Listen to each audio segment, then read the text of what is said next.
టాపిక్లోకి వెళ్ళే ముందు ఇంతవరకు ఎవరైతే ప్లే స్టోర్లో యాప్ అనేది అవైలబుల్గా ఉంది డీడీ మ్యాథ్స్ ఛానల్ అని చెప్పి సెర్చ్ చేయండి. యాప్ అనేది అవైలబుల్గా ఉండడం జరిగింది. ఎవరైతే డౌన్లోడ్ చేసుకోలేదో వాళ్ళు డౌన్లోడ్ చేసుకోండి.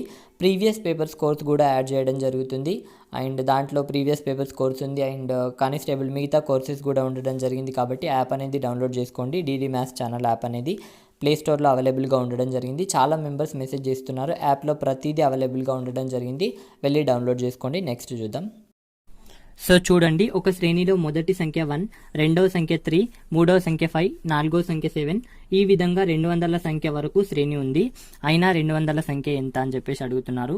చాలా క్లియర్గా చెప్పేచ్చు. చూడండి, ఇక్కడ ఫస్ట్ మనం మొదటి సంఖ్య 1, రెండవ సంఖ్య 3 అండ్ మూడవ సంఖ్య 5, నాలుగవ సంఖ్య 7 అప్ టు ఇక్కడ ఏ విధంగా ఉన్నాయంటే 200ల సంఖ్య వరకు ఉన్నాయి. కాబట్టి 200ల సంఖ్య అని చెప్పేసి రాసుకుంటున్నాను. చూడండి, అయినా ఈ 200ల సంఖ్య ఎంత అని చెప్పేసి అడుగుతున్నాడు. చాలా సింపుల్గా చెప్పచ్చు. ఇక్కడ చూడండి, గ్యాప్ ఎంత ఉంది అంటే ఇక్కడ ఈ రెండింటి మధ్య గ్యాప్ 2 ఉంది, ఈ రెండింటి మధ్య కూడా గ్యాప్ 2 ఉంది, ఈ రెండింటి మధ్య కూడా గ్యాప్ +2 యాడ్ అవుతుంది. కాబట్టి ఇది ఆటోమేటిక్గా చెప్పచ్చు ఇది ఏపీలో ఉంది అని, ఇది ఏపీలో ఉంది అని చెప్పేసి చెప్పుకోవచ్చు. సో ఏపీలో ఉన్నప్పుడు మనకి ఫార్ములా తెలుసు. ఎన్నవ సంఖ్య కనుక్కోవడానికి మనకి ఫార్ములా a+n-1 × d అనే ఫార్ములా అనమాట. సో ఇప్పుడు చేద్దాం. చూడండి, ఇప్పుడు ఇక్కడ a = ఎంత ఇచ్చాడంటే 1 ఇవ్వడం జరిగింది. ఆ తర్వాత చూసుకోండి, n = తెలుసు మనకి 200ల సంఖ్య అని. అండ్ అదే విధంగా చూడండి, d మనం ఏ విధంగా కనుక్కుంటా అంటే a2 - a1 అనమాట. ఇక్కడ a2 - a1 చేస్తే రావడం జరుగుతుంది. సో దీన్ని a1 అంటాం, దీన్ని a2 అంటాం, దీన్ని a3 అంటాం. ఈ విధంగా చేస్తే మనకు రావడం జరుగుతుంది. d = ఏంటి అంటే a2 ఎంత ఉంది 3, ఇప్పుడు a1 ఎంత ఉంది 1 ఉంది కాబట్టి 2 అనమాట. ఏ రెండునైనా తీసుకోవచ్చు, బట్ ఇట్లా తీసుకోవాలన్నమాట. ఇట్లా. సో ఇప్పుడు 3 - 1 అంటే 2, ఇప్పుడు 5 - 3 అంటే 2, 7 - 5 అంటే 2 అనమాట. ఈ విధంగా చూసుకోవాలన్నమాట. అది చేస్తే మనకి d రావడం జరుగుతుంది. d అంటే డిస్టెన్స్, వాటి మధ్య ఉన్న డిస్టెన్స్ అనమాట. దాన్ని d అని చెప్పేసి అంటుంటాం.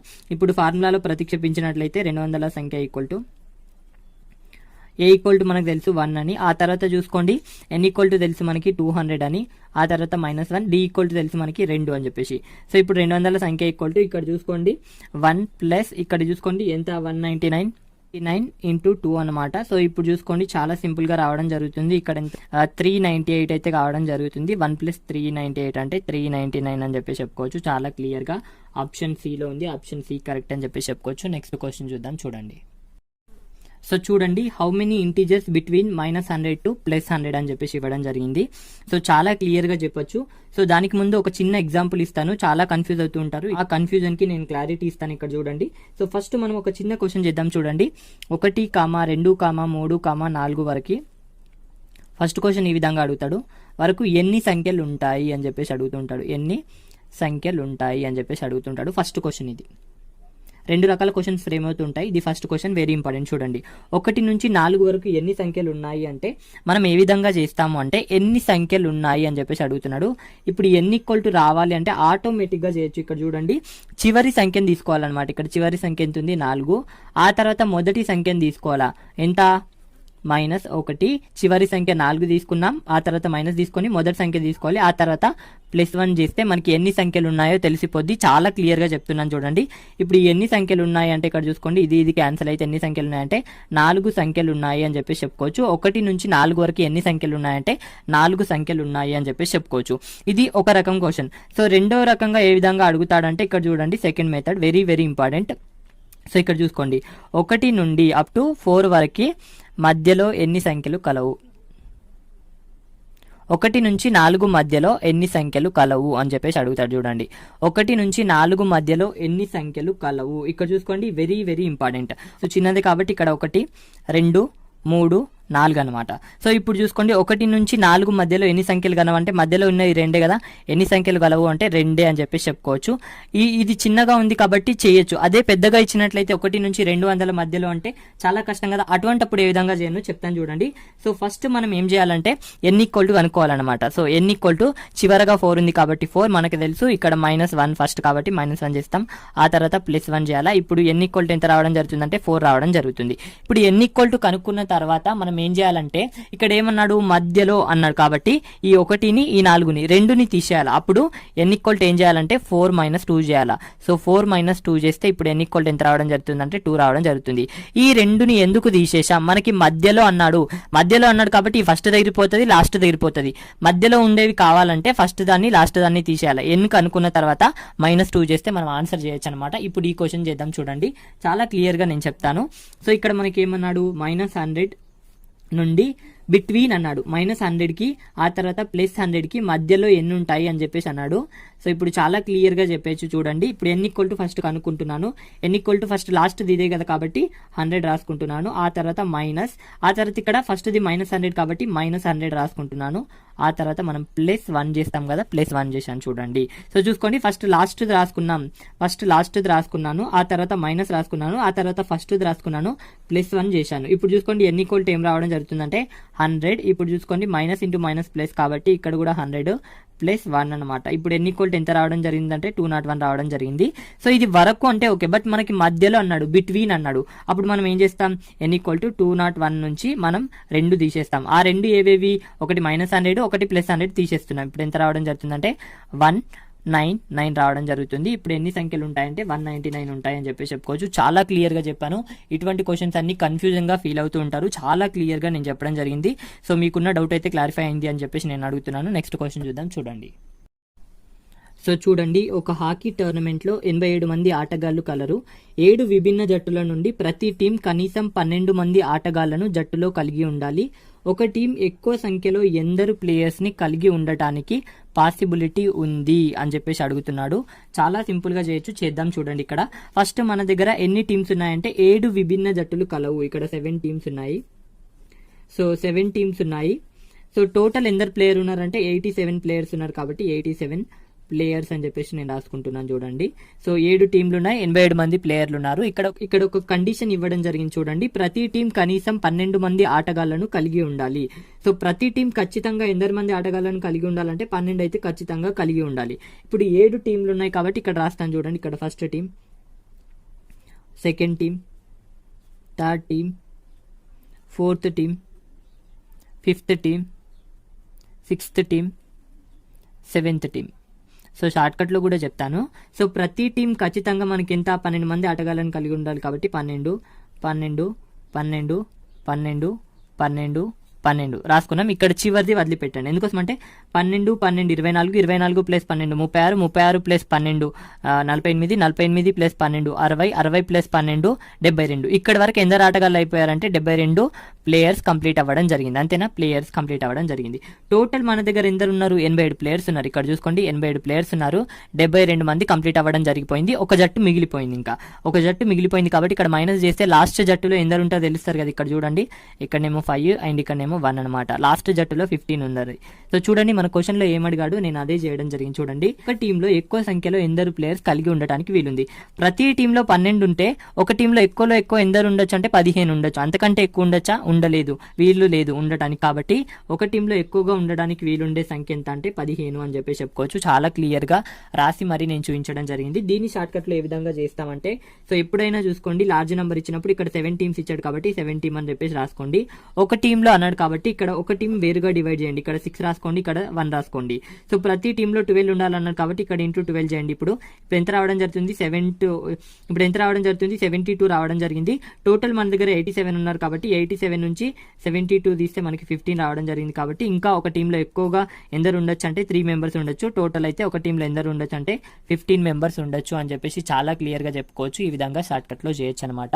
ఇది మనం చేసే విధానం ఇదన్నమాట. బేసికలీ మీకు అర్థం కావాలని చెప్పేసి ఈ విధంగా చెప్పడం జరిగింది.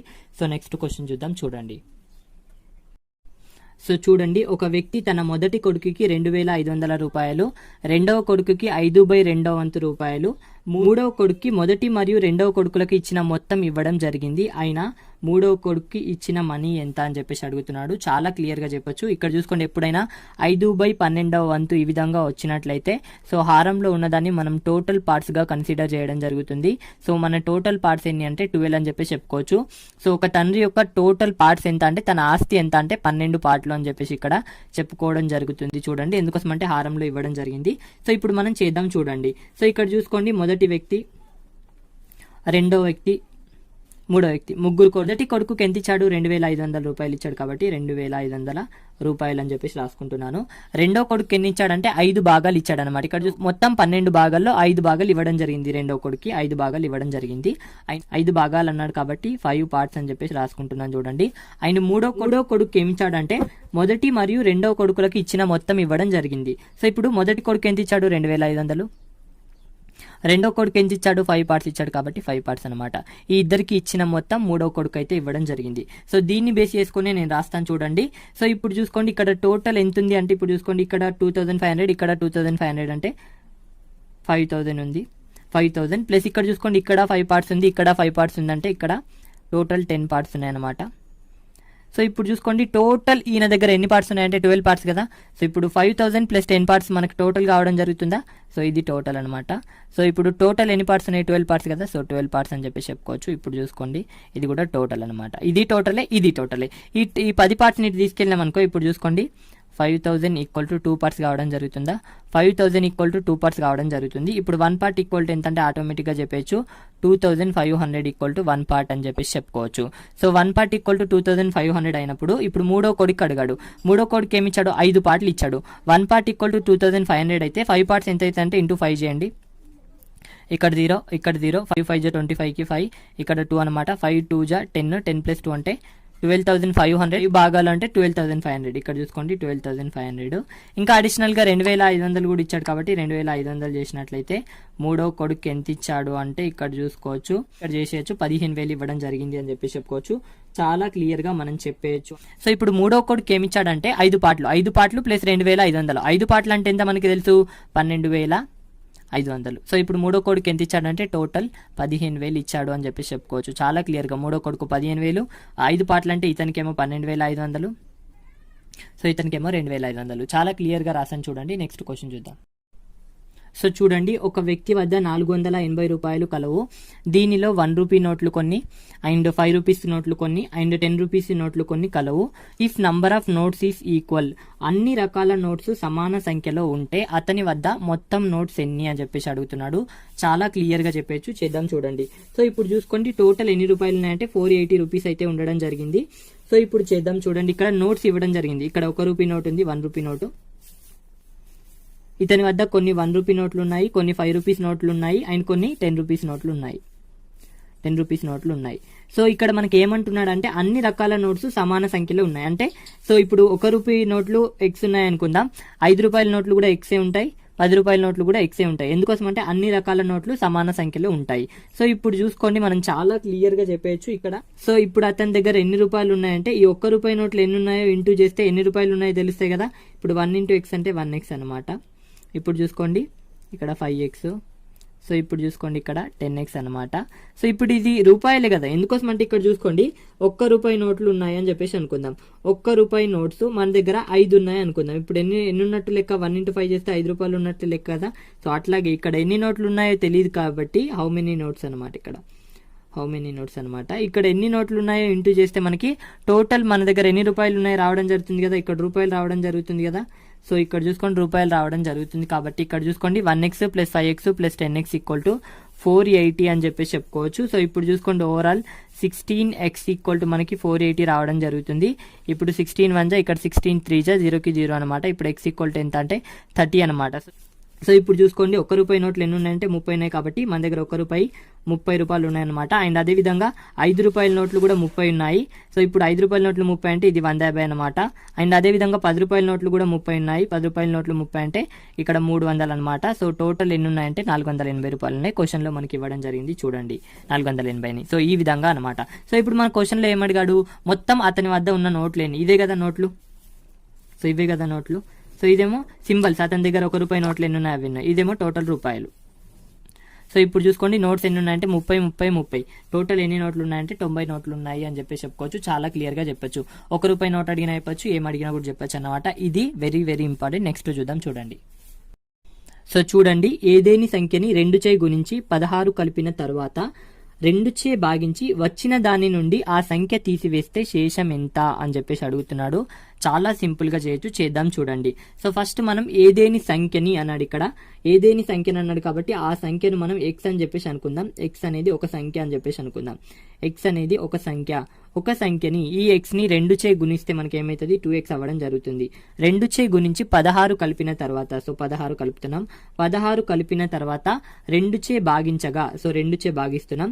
2చే భాగిస్తే మనకి ఏమొస్తుంది అంటే ఇక్కడ చూడండి, ఇక్కడ ఈ రెండిటి నుంచి 2 కామన్ వెళ్తుంది కాబట్టి ఇప్పుడు x + 8 ఉంటుంది. ఆ తర్వాత బై 2 అనమాట. ఇది క్యాన్సిల్ చేస్తే ఏమొచ్చింది అంటే మనకి 2చే భాగిస్తే x + 8 అయితే రావడం జరుగుతుంది.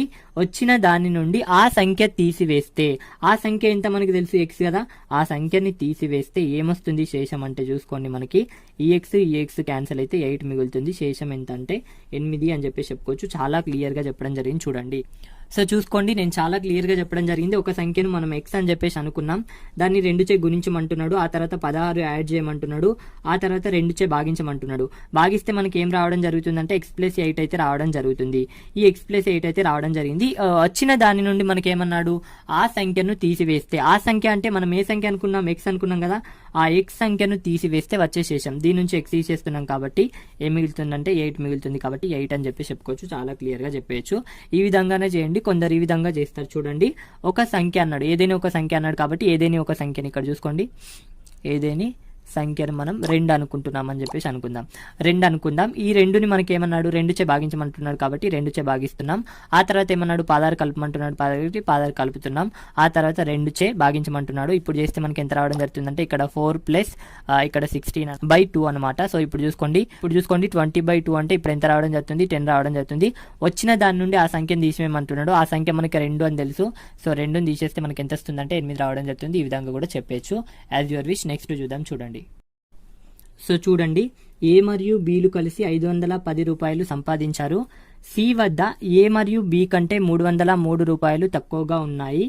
బి వద్ద సి కంటే 70 రూపాయలు ఎక్కువగా ఉన్నాయి. అయినా ఏ వద్ద ఉన్న రూపాయలు ఎన్ని అని చెప్పేసి అడుగుతున్నాడు. చాలా క్లియర్గా చెప్పొచ్చు. చేద్దాం చూడండి. ఇప్పుడు ఏ మరియు బి అంటే ఏ ప్లస్ బీలు కలిసి ఎంత రూపాయలు సంపాదించారంటే 510 రూపాయలు సంపాదించారు అని చెప్పేసి ఇవ్వడం జరిగింది. ఆ తర్వాత ఏమన్నాడంటే, ఇప్పుడు ఏమన్నాడు, సి వద్ద ఏ మరియు బీల కంటే 303 రూపాయలు తక్కువగా ఉన్నాయి అని చెప్పేసి అన్నాడు. సో ఇప్పుడు సి కనుక్కుంటున్నాం చూడండి. సి వద్ద ఎన్ని రూపాయలు ఉన్నాయంటే ఏ మరియు బీల వద్ద కంటే, ఏ మరియు బీల వద్ద కంటే 303 రూపాయలు తక్కువ ఉన్నాయి కాబట్టి -303 రూపాయలు అని చెప్పేసి రాసుకుంటున్నాను. అంతే కదా, ఏ మరియు బీల కంటే 303 రూపాయలు తక్కువగా ఉన్నాయంటే వీళ్ళకంటే -303 రూపాయలు ఉన్నట్టు లెక్క సి వద్ద. సో ఇప్పుడు చూసుకోండి, సి ఈక్వల్ టు ఏ మరియు బీల వద్ద ఎంత ఉన్నాయి, 510 ఉన్నాయి కాబట్టి 510 అనమాట. ఏ మరియు బీల వద్ద కంటే ఎన్ని తక్కువ ఉన్నాయి, 303 రూపాయలు తక్కువ ఉన్నాయి కాబట్టి -303 చేస్తున్నాం. ఇప్పుడు సి వద్ద ఎన్ని ఉంటాయంటే ఇక్కడ చూసుకోండి, ఇక్కడ 7 రావడం జరుగుతుంది. అండ్ అదే విధంగా ఇక్కడ 0 రావడం జరుగుతుంది, ఇక్కడ 2 రావడం జరుగుతుంది అనమాట. సి వద్ద ఎన్ని రూపాయలు ఉన్నాయంటే 207 రూపాయలు ఉన్నాయి అని చెప్పేసి చెప్పుకోవచ్చు. సి వద్ద 207 రూపాయలు ఉంటే బి వద్ద ఎన్ని రూపాయలు ఉన్నాయంటే ఆటోమేటిక్గా చెప్పేచ్చు 277 రూపీస్ ఉంటాయి అని. ఎందుకంటే ఇక్కడ చూడండి, బి వద్ద సి కంటే 70 రూపాయలు ఎక్కువగా ఉన్నాయి. సో ఇతని దగ్గర 207 ఉంటే ఇతని దగ్గర 70 యాడ్ చేస్తే 277 కావడం జరుగుతుంది కదా, 277 అని చెప్పేసి చెప్పుకోవచ్చు. ఇప్పుడు మన క్వశ్చన్లో ఏమడిగారు, ఏ వద్ద ఎన్ని రూపాయలు ఉన్నాయి. సో ఇప్పుడు తెలుసు మనకి a + b = 510 అని క్వశ్చన్ ప్రకారం. ఇప్పుడు చూసుకోండి, బి వద్ద 217, సో ఇప్పుడు ఏకి అనమాట. ఇప్పుడు బి వద్ద 277 రాస్తున్నాను. ఇప్పుడు 510 అనమాట. సో ఇప్పుడు ఏ చేస్తే ఎంత రావడం జరుగుతుందంటే 510 - 277 చేస్తే ఇప్పుడు ఏ = ఎంత అంటే సో 3 రావడం జరుగుతుంది, మళ్ళీ 3 రావడం జరుగుతుంది, మళ్ళీ 2 రావడం జరుగుతుంది. ఏ వద్ద ఎన్ని రూపాయలు ఉన్నాయంటే 233 రూపీస్ ఉన్నాయి అని చెప్పి చెప్పుకోవచ్చు. చాలా క్లియర్గా చెప్పచ్చు. ఆప్షన్ ఏలోనే ఉంది, ఆప్షన్ ఏ కరెక్ట్ అని చెప్పి చెప్పుకోవచ్చు. ఈ విధంగా చేయొచ్చు అనమాట. సో చాలా క్లియర్గా కన్ఫ్యూజ్ అవ్వద్దు. ఇక్కడ సి వద్ద ఏ మరియు బి కంటే 330 రూపాయలు తక్కువ ఉన్నాయి. ఇప్పుడు ఏ మరియు బీల వద్ద 510 రూపాయలు ఉన్నాయి. ఈ ఏ మరియు బీల వద్ద కంటే 303 రూపాయలు తక్కువగా ఉన్నాయంటే ఆ 303 తీసేస్తే సి రావడం జరుగుతుంది కదా. ఇప్పుడు సి ఎంత అంటే 207. ఈ సీని కనుక్కున్నట్లయితే మిగతాదంతా కూడా రావడం జరుగుతుంది. Very simple question. నెక్స్ట్ చూద్దాం చూడండి. సో చూడండి, 60 నుండి 100 మధ్యలో ఉండే ప్రైమ్ నంబర్స్ ఎన్ని. చాలా మెంబర్స్ మిస్టేక్ చేస్తూ ఉంటారు. నేను చెప్తాను చూడండి, కోడ్ చెప్పినప్పటికీ కూడా మిస్టేక్ అయితే చేస్తూ ఉంటాడు. ఇక్కడ ఏమన్నాడు, 60 నుండి 100 మధ్యలో ఉండే ప్రైమ్ నంబర్స్ ఎన్ని అని చెప్పేసి అడుగుతున్నాడు. చాలా క్లియర్గా చెప్తాను చూడండి. సో కోడ్ అయితే నా వీడియో చూసిన వాళ్ళందరికీ వచ్చు, డిడి బీబీసీ బిఏ. ఇది మన అందరికీ కోడ్ అయితే తెలుసు, నేను చెప్పడం జరిగింది. సో ఇప్పుడు చూసుకోండి డి అంటే ఇది ఏంటంటే 0 to 10 మధ్యలో ఉండేది, ఇది 10 to 20 మధ్యలో ఉండేవి. ఇక్కడ చూసుకోండి 20 to 30 మధ్యలో ఉండేవి, ఇది 30 to 40 మధ్యలో ఉండేవి. ఇక్కడ చూసుకోండి 40 to 50 మధ్యలో ఉండేవి. ఇక్కడ చూసుకోండి 50 to 60 మధ్యలో ఉండేవి. ఇక్కడ చూసుకోండి 60 to 70 మధ్యలో ఉండేవి. ఇక్కడ చూసుకోండి 70 to 80 మధ్యలో ఉండేవి, 80 to 90 మధ్యలో ఉండేవి, 90 to 100 మధ్యలో ఉండేవి. ఇప్పుడు మన క్వశ్చన్ ఏం అడిగాడో చూడండి. ఇక్కడ 60 నుండి 100 మధ్యలో, ఇక్కడ 60 నుండి 100 మధ్యలో ఉండేవి ఇదే కదా. సో ఇప్పుడు 60 నుండి 100 మధ్యలో ఉంటే ఇక్కడ బి అంటే 2, ఇక్కడ చూసుకోండి సి అంటే 3, మళ్ళీ బి అంటే 2, ఇక్కడ 1 అనమాట. సో టోటల్ ఎన్ని ఉన్నాయంటే ఇక్కడ చూసుకోండి 8 ఉన్నాయి అని చెప్పి చెప్పుకోవచ్చు. సో ఇప్పుడు ఆప్షన్ డీలో ఉన్నవి, ఆప్షన్ డి కరెక్ట్ అని చెప్పి చెప్పుకోవచ్చు. చాలా క్లియర్గా ఫైండ్ అవుట్ చేయొచ్చు. So most of the cases చాలా మంది మిస్టేక్ చేస్తూ ఉంటారు. ఇక్కడ 5 తీసేసి 60 నుంచి అన్నారు కాబట్టి ఇది కూడా కల్పిస్తుంటారు. ఈ విధంగా రాసుకుంటే క్లారిటీ ఉంటుంది. నెక్స్ట్ చూద్దాం చూడండి. సో చూడండి a plus B equal to 116, A C కంటే 3 తక్కువ, బి కంటే 4 ఎక్కువ, అయినా సి వాల్యూ ఎంత అని చెప్పేసి అడుగుతున్నాడు. ఇప్పుడు చూసుకోండి a plus B equal to 116 అని చెప్పేసి నేను రాసుకుంటున్నాను. ఇక్కడ ఏ బి సి అని చెప్పేసి రాసుకుంటున్నాను చూడండి. సో ఇప్పుడు మన క్వశ్చన్లో ఏమడిగాడో చూడండి. సో ఇప్పుడు మన క్వశ్చన్ చూద్దాం చూడండి. ఏ సి కంటే 3 తక్కువ, సో ఏ తక్కువ ఉన్నాడు ఇక్కడ, ఎవరికంటే సి కంటే. సో ఇప్పుడు వీళ్ళిద్దరిని పోల్చినప్పుడు ఎవరు తక్కువ ఉన్నారంటే ఏ సి కంటే 3 తక్కువ అంటే ఏ అనే వ్యక్తి తక్కువగా ఉన్నాడు, సి అనే వ్యక్తి ఎక్కువగా ఉన్నాడు అని చెప్పేసి అనుకుందాం. సి ఎక్కువ కాబట్టి వీళ్ళిద్దరిలో సిని ఈ విధంగా యారో మార్క్ పెట్టుకున్నాను. ఆ తర్వాత ఏమన్నాడు, ఏ సి కంటే 3 తక్కువ, బి కంటే 4 ఎక్కువ. సో మళ్ళీ ఏ కమా బిలను పోలుస్తున్నాడు. సో వీళ్ళిద్దరిలో ఎవరు ఎక్కువ అంటే ఇప్పుడు బి కంటే 4 ఎక్కువ, ఏ కాబట్టి ఏ 4 ఎక్కువ కాబట్టి ఏ దగ్గర యారో మార్క్ పెట్టుకుంటున్నాను. సో ఇప్పుడు చూసుకోండి వీళ్ళిద్దరిలో పోల్చినప్పుడు ఏ ఎక్కువ, మళ్ళీ వీళ్ళిద్దరిలో పోల్చినప్పుడు సి ఎక్కువ. ఇప్పుడు ఈ ముగ్గుట్లో ఎవరు ఎక్కువ అంటే సి ఎక్కువ కదా. సో ఇప్పుడు సి ఎక్కువ, ఆ తర్వాత సెకండ్ ప్లేస్ ఎవరంటే ఏ కాబట్టి ఏ అనమాట. సో అందరికంటే తక్కువ ఎవరంటే బి కాబట్టి బి దగ్గర 3 రాసుకుంటున్నాను. తక్కువ దగ్గర ఎప్పుడైనా ఎక్స్ అని చెప్పేసి రాసుకోండి. సో ఇప్పుడు బి అనే వ్యక్తి ఎక్స్ అయితే ఏ ఎంత అవుతుంది అంటే ఇక్కడ చూసుకోండి బి కంటే 4 ఎక్కువ కాబట్టి ఇప్పుడు ఏ ఎంత అవుతుంది అంటే ఎక్స్ ప్లస్ 4 కావడం జరుగుతుంది. సో ఇప్పుడు సి ఎంత అవుతుంది అంటే ఆటోమేటిక్గా చెప్పొచ్చు ఎక్స్ ప్లస్ 7 అవుతుంది. ఎందుకోసం అంటే ఇప్పుడు చూసుకోండి ఏ సి కంటే 3 తక్కువ, ఇప్పుడు ఎక్స్ ప్లస్ 7 ఎక్స్ ప్లస్ 4, 3 తక్కువ ఉన్నది కదా ఏ అనే వ్యక్తి సి కంటే, కాబట్టి ఇక్కడ ఎక్స్ ప్లస్ 7 రాసుకోవడం జరిగింది. ఇప్పుడు మన క్వశ్చన్ ప్రకారం ఏమన్నాడు చూడండి, ఏ ప్లస్ బి ఈక్వల్ టు 116 ఇవ్వడం జరిగింది. ఏ ప్లస్ బి అంటే వీళ్ళిద్దరే కదా. సో ఇప్పుడు చూసుకోండి A plus B equal to 116 ఇవ్వడం జరిగింది. ఇప్పుడు A equal to X plus 4 కాబట్టి ఎక్స్ ప్లస్ 4, ఆ తర్వాత plus B equal to X కాబట్టి ఎక్స్ అనమాట. ఇక్కడ 116 అని చెప్పేసి రాసుకుంటున్నాను చూడండి. సో ఇప్పుడు చూసుకోండి 2x ఈక్వల్ టు 116 మైనస్ 4 అంటే ఇక్కడ 112 రావడం జరుగుతుంది. ఈ 4 అనేది ఇటు వెళ్ళిపోతే ఇప్పుడు ఎక్స్ ఈక్వల్ టు ఎంత అంటే క్యాన్సిల్ చేస్తే 56 రావడం జరుగుతుంది. ఇప్పుడు ఎక్స్ ఈక్వల్ టు ఎంత అంటే 56 అని చెప్పి చెప్పుకోవచ్చు. సో ఇప్పుడు ఎక్స్ అంటే ఎంత బి కదా. సో ఇప్పుడు ఏ కామా బి కామా సి రాసుకుంటున్నాను చూడండి. సో ఇప్పుడు ఇది ఎక్స్ కదా, ఇది ఎక్స్ ప్లస్ 4, ఇక్కడ చూసుకోండి ఇది ఎక్స్ ప్లస్ 7. సో ఇప్పుడు మనకి ఎక్స్ ఈక్వల్ టు ఎంత వచ్చింది 56 వచ్చింది కాబట్టి ఇక్కడ 56 రాసుకుంటున్నాను చూడండి. సో ఇప్పుడు చూసుకోండి ఇక్కడ 56 ప్లస్ 4 అంటే ఇక్కడ ఎంత రావడం జరుగుతుంది అంటే 60 రావడం జరుగుతుంది. ఇప్పుడు ఏ ఎంత అంటే 60, బి ఎంత అంటే 54, సి ఎంత అంటే ఇక్కడ చూసుకోండి 56 ప్లస్ 7 అంటే ఇక్కడ ఎంత రావడం జరుగుతుంది 63 రావడం జరుగుతుంది. సో ఇప్పుడు మనకి సి అడిగాడు కాబట్టి సి ఎంత అంటే 63 అని చెప్పి చెప్పుకోవచ్చు. చాలా క్లియర్గా చెప్పొచ్చు. నెక్స్ట్ క్వశ్చన్ చూద్దాం చూడండి. సో ఇక్కడ చూసుకోండి ఎక్స్ అనేది సహజ సంఖ్య అయితే X into X plus 1 into X plus 2కి కారణాంకం ఏది అని చెప్పేసి అడుగుతున్నాడు. చాలా సింపుల్గా చెప్పేయచ్చు. ఇక్కడ ఎక్స్ అనేది సహజ సంఖ్య అని చెప్పేసి ఇవ్వడం జరిగింది. సో సహజ సంఖ్య అంటే మనకు తెలియాలా, సహజ సంఖ్య అంటే ఏం లేదు 1 నుంచి స్టార్ట్ అయ్యి 1 2 3 అప్ టు ఇన్ఫినిటీ వరకు ఉన్నట్లయితే దాన్ని సహజ సంఖ్య అని చెప్పేసి ఇవ్వడం జరిగింది. సో ఇప్పుడు ఎక్స్ ఈక్వల్ టు సహజ సంఖ్య అన్నాడు కాబట్టి ఇప్పుడు ఎక్స్ ఈక్వల్ టు 1 తీసుకుందాం మనం. ఎక్స్ ఈక్వల్ టు 1 అయినట్లయితే మనకి ఏమవుతుంది అంటే ఇక్కడ చూసుకోండి 1 ఎక్స్ జాగాలో 1 ప్రతిక్షేపిస్తున్నాను ఇక్కడ చూసుకోండి, అండ్ ఆ తర్వాత 1 ప్లస్ 2 అనమాట. సో ఇప్పుడు చూసుకోండి ఇక్కడ 1 ఇక్కడ ఇంటూ 2, ఆ తర్వాత ఇక్కడ ఇంటూ 3 అనమాట. సో ఇప్పుడు ఇక్కడ 6 రావడం జరుగుతుంది. ఎక్స్ ఈక్వల్ టు 1 తీసుకున్నప్పుడు మనకు 6 రావడం జరిగింది. నెక్స్ట్ ఇక్కడ 2 తీసుకోవాలి, 2 తీసుకుంటే మనకు క్లారిఫై వస్తుంది అనమాట. అంటే 2 సార్లు చేయాలా, 2 సార్లు చేస్తే మనకు ఆన్సర్ అనేది చాలా సింపుల్గా రావడం జరుగుతుంది. ఇప్పుడు ఎక్స్ ఈక్వల్ టు నేను 2 తీసుకుంటున్నాను, ఇక్కడ ఎక్స్ ప్లేస్లో 2 రాస్తున్నాను, అంతకుమించి ఇక్కడ ఏం లేదు. సో ఇప్పుడు చూసుకోండి 2 3 4 అనమాట. సో ఇప్పుడు చేసినట్లయితే ఇక్కడనేమో 6 ఇంటూ 4 అంటే 24 అనమాట. సో ఇప్పుడు మనకి ఇక్కడ ఏమేమి వచ్చాయంటే ఒకసారి 6 వచ్చింది, ఒకసారి 24 వచ్చింది. ఈ రెండు కలిసి ఏ టేబుల్లో వస్తాయో చూద్దాం చూడండి. సో 4 టేబుల్లో రావు, ఆ తర్వాత 5 టేబుల్లో రావు, 6 టేబుల్లో 6 వస్తుంది, 24 వస్తుంది, 7 టేబుల్లో రావు. కాబట్టి మన ఆన్సర్ 6 అని చెప్పి చెప్పుకోవచ్చు. చాలా క్లియర్గా చెప్పచ్చు. నెక్స్ట్ క్వశ్చన్ చేద్దాం చూడండి. సో చూడండి వెరీ వెరీ ఇంపార్టెంట్ క్వశ్చన్. ఇటువంటి క్వశ్చన్స్ అనేవి తరచుగా అడుగుతూ ఉంటాడు. సో 57 చైర్స్ మరియు టేబుల్ల ఖరీదు 6,000 రూపాయలు, అయినా ఒక చైర్ ధర 90 రూపాయలు, టేబుల్ ధర 120 రూపాయలు. అయితే మన దగ్గర ఎన్ని చైర్లు కలవు అని చెప్పేసి అడుగుతున్నాడు. చాలా సింపుల్గా చేయొచ్చు, చేద్దాం చూడండి. సో ఇప్పుడు ఫస్ట్ మనకి ఏమి ఇచ్చాడంటే చైర్స్, అండ్ టేబుల్స్ ఇవ్వడం జరిగింది. సో చైర్స్ టేబుల్స్ యొక్క ఖరీదు ఎంత ఉందంటే 6,000 రూపాయలు అని చెప్పేసి ఇవ్వడం జరిగింది. ఈ చైర్స్ టేబుల్స్ ఎన్ని ఉన్నాయంటే 57 ఉన్నాయన్నమాట. 57 వస్తువులు ఉన్నాయి. సో ఈ 57లో కొన్ని చైర్స్ ఉన్నాయి, కొన్ని టేబుల్స్. ఈ 57 వస్తువుల యొక్క ఖరీదు ఎంత అంటే 6,000 రూపాయలు అని చెప్పేసి మనకి ఇవ్వడం జరిగింది అనమాట. సో ఇప్పుడు మనకి ఇంకా ఏమి ఇచ్చాడంటే ఒక చైర్ ఎంతకో అని చెప్పేసి ఇవ్వడం జరిగిందంటే ఒక చైర్ 90 రూపీస్ ఇవ్వడం జరిగింది. సో ఇక్కడ రాస్తున్నాను, చైర్ ఖరీదు 90 రూపీస్. అండ్ అదేవిధంగా టేబుల్ ఖరీదు కూడా ఇవ్వడం జరిగింది. ఎంత అంటే 120 రూపీస్ అని చెప్పేసి ఇవ్వడం జరిగింది. వీటి మధ్య డిఫరెన్స్ 30 ఉంది చూడండి. సో ఇప్పుడు నేను ఏమనుకుంటున్నానంటే ఇటువంటి క్వశ్చన్లో ఇదే విధంగా చేయండి. ఇప్పుడు నేను ఏమనుకుంటున్నానంటే సో అనుకోండి, అంటే అనుకోను అనమాట. ఏమనుకుంటున్నానంటే చైర్ ఏమో 90 రూపాయలు మనకు తెలుసు, ఈ టేబుల్ని కూడా 90 రూపాయలే అనుకోండి. టేబుల్ ఖరీదు కూడా 90 రూపాయలే అనుకోండి. ఈ రెండుటి కూడా 90 రూపాయల ఖరీదే ఉంది అని చెప్పేసి అనుకోండి. సో ఇప్పుడు ఈ రెండుటి యొక్క ఖరీదు 90 రూపాయలు అయినట్లయితే మనకి 57 వస్తువులు కొనడానికి ఎన్ని రూపాయలు అవుతాయి అంటే 57 ఇంటూ 90 చేస్తే మనకి ఎంత రావడం జరుగుతుందంటే ఇక్కడ చూసుకోండి ఎంత రావడం జరుగుతుందంటే 5130 రూపీస్ రావడం జరుగుతుంది. సో ఈ రెండుటి యొక్క ఖరీదు 90 రూపాయలు ఉన్నట్లయితే మనకి 5,130 రూపాయలు అవుతాయి. కాకపోతే ఇక్కడ ఎంత అయ్యాయి మనకి 6,000 రూపాయలు అయ్యాయి. సో ఇప్పుడు వీటి రెండుటి మధ్య డిఫరెన్స్ ఎంత ఉందంటే చూడండి, ఇక్కడ 870 రూపీస్ అయితే డిఫరెన్స్ ఉండడం జరిగింది. ఈ డిఫరెన్స్ ఏంటంటే ఈ ఎక్కువగా ఉన్నదంటే కదా డిఫరెన్స్, ఎక్కువగా ఎంత ఎక్కువ ఉంది, 30 రూపాయలు ఎక్కువ ఉంది. ఒక టేబుల్కి 30 రూపాయలు డిఫరెన్స్ ఉంది కదా, అంతేనా? ఒక టేబుల్కి 30 రూపాయలు డిఫరెన్స్ ఉంది కాబట్టి ఒక టేబుల్కి 30 రూపాయలు డిఫరెన్స్ ఉంది. మొత్తం ఎంత డిఫరెన్స్ ఉందంటే 870 రూపీస్ డిఫరెన్స్ ఉంది. సో ఇప్పుడు మనకి ఎన్ని టేబుల్లో తెలిసిపోతుంది కదా, క్యాన్సిల్ చేసి ఇక్కడ చూసుకోండి ఈ జీరో అనమాట. సో ఇప్పుడు ఇక్కడ 3 1 జా, ఇక్కడ 3 2 జా అనమాట, ఇక్కడ 2 ఉంటుంది కాబట్టి 3 9 జా. సో ఇప్పుడు చూసుకోండి ఎన్ని టేబుల్స్ ఉన్నాయంటే 29 టేబుల్స్ ఉన్నాయి అని చెప్పేసి చెప్పుకోవచ్చు. చాలా క్లియర్ గా చెప్పేయచ్చు చూడండి, it is very simple. So ఇప్పుడు ఎన్ని టేబుల్ ఉన్నాయంటే 29 టేబుల్ ఉన్నాయి. టోటల్ మనకి 57 ఉన్నాయి. ఇప్పుడు ఒకటి 29 టేబుల్స్ ఎన్ని ఉన్నాయంటే టేబుల్స్ 29 ఉంటే చైర్స్ ఎన్ని ఉంటాయంటే ఆటోమేటిక్ గా చెప్పేయచ్చు చైర్స్ ఎన్ని ఉంటాయంటే 28 ఉంటాయి. ఎందుకోసం అంటే ఈ రెండింటిని యాడ్ చేస్తే మనకి 59 రావడం జరుగుతుంది కాబట్టి.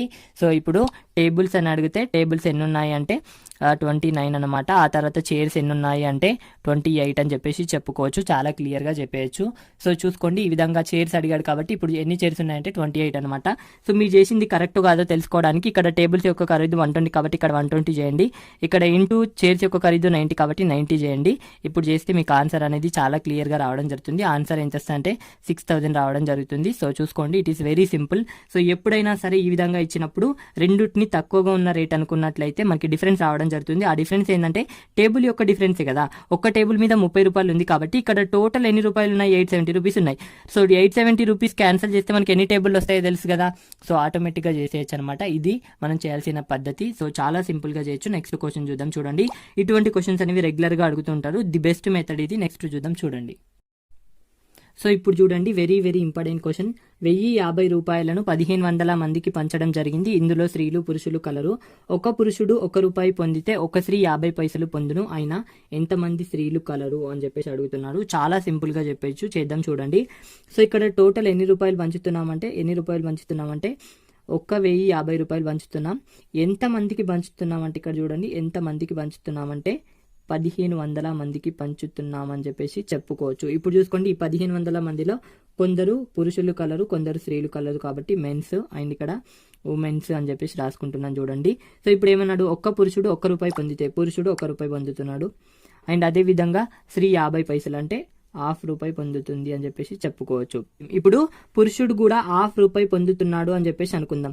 సో ఇప్పుడు పురుషుడు కూడా ½ రూపాయి పొందుతున్నాడు అని చెప్పేసి అనుకుందాం. ఎందుకోసం అంటే ఈ విధంగా అనుకుంటేనే మనకు ఆన్సర్ అనేది రావడం జరుగుతుంది. సి అనుకుందాం. సో ఇప్పుడు ఇద్దరు కూడా ½ రూపాయి పొందుతున్నారు అని చెప్పేసి అనుకుందాం. ఇద్దరు ½ రూపాయి పొందుతున్నారు. ఇద్దరు కలిసి ఎంతమంది ఉన్నారంటే 1500 మంది ఉన్నారు కాబట్టి 1500 మంది అనమాట. ½ రూపాయి 1500 మంది రూపాయలకి ఇస్తే ఎన్ని రూపాయలు ఖర్చు అయితే అంటే 750 రూపాయలు కావడం జరుగుతుంది. ఎందుకోసం అంటే ఇక్కడ చేస్తే 750 రూపాయలు కావడం జరుగుతుంది. సో పురుషులకి స్త్రీలకి 50 పైసలు ఇచ్చినట్లయితే ఎన్ని రూపాయలు అయితే అంటే 750 రూపాయలు అవుతాయి. కాకపోతే మనకి ఇక్కడ ఎన్ని అయ్యాయి 1050 రూపాయలు అయ్యాయి. సో ఇప్పుడు ఇక్కడ డిఫరెన్స్ ఎంత ఉంది అంటే మధ్య డిఫరెన్స్ ఎంత ఉంది అంటే 300 ఉంది. మనం ఇక్కడ డిఫరెన్స్ ఎంత డిఫరెన్స్ ఉంది, హాఫ్ డిఫరెన్స్ ఉంది కాబట్టి హాఫ్ డిఫరెన్స్ హాఫ్ అయితే తక్కువ చేయడం జరిగింది. ఎవరిది తక్కువ చేశాం, మెన్స్ తక్కువ చేశాం కాబట్టి మెన్స్ తీసుకుంటున్నాను చూడండి. ఇప్పుడు మెన్స్ రావాలంటే ఇక్కడ చూసుకోండి ఇది వెళ్తే మెన్స్ ఎందరు ఉన్నారు అంటే ఆటోమేటిక్ గా చెప్పచ్చు. మెన్స్ ఎందరు ఉన్నారు అంటే 600 ఉన్నారు అని చెప్పి చెప్పుకోవచ్చు. మెన్స్ 600 ఉన్నట్లయితే ఆటోమేటిక్ గా ఫీమేల్స్ ఉమెన్స్ ఎందరు ఉన్నారు అంటే 900 ఉన్నారు అని చెప్పి చెప్పుకోవచ్చు. ఇక్కడ మీరు కన్ఫ్యూజ్ అవ్వాల్సిన అవసరం లేదు. ఇక్కడ డిఫరెన్స్ ఎంత ఉంది 300 ఉంది కాబట్టి 300 రాసుకుంటున్నాను. సో ఇప్పుడు చూసుకోండి ఇక్కడ మెన్ ని తక్కువ చేయడం జరిగింది కాబట్టి మెన్ ని అని చెప్పేసి రాసుకుంటున్నాం అంతే కదా. మెన్ని ₹1 తక్కువ చేశాం కాబట్టి ఇక్కడ హాఫ్ మెన్ అని చెప్పేసి రాసుకుంటున్నాం. ఇది వెళ్ళిపోతే ఇక్కడ 600 రావడం జరుగుతుంది, మెన్స్ అయితే రావడం జరుగుతుంది అనమాట. ఇప్పుడు 600 మెన్స్ ఉన్నట్టు లెక్క. సో 600 మెన్స్ ఉంటే 900 ఉమెన్స్ ఉండడం జరుగుతుంది. ఎందుకోసం అంటే టోటల్ 1500 కాబట్టి. సో చాలా క్లియర్గా చెప్పడం జరిగింది. నెక్స్ట్ చూద్దాం.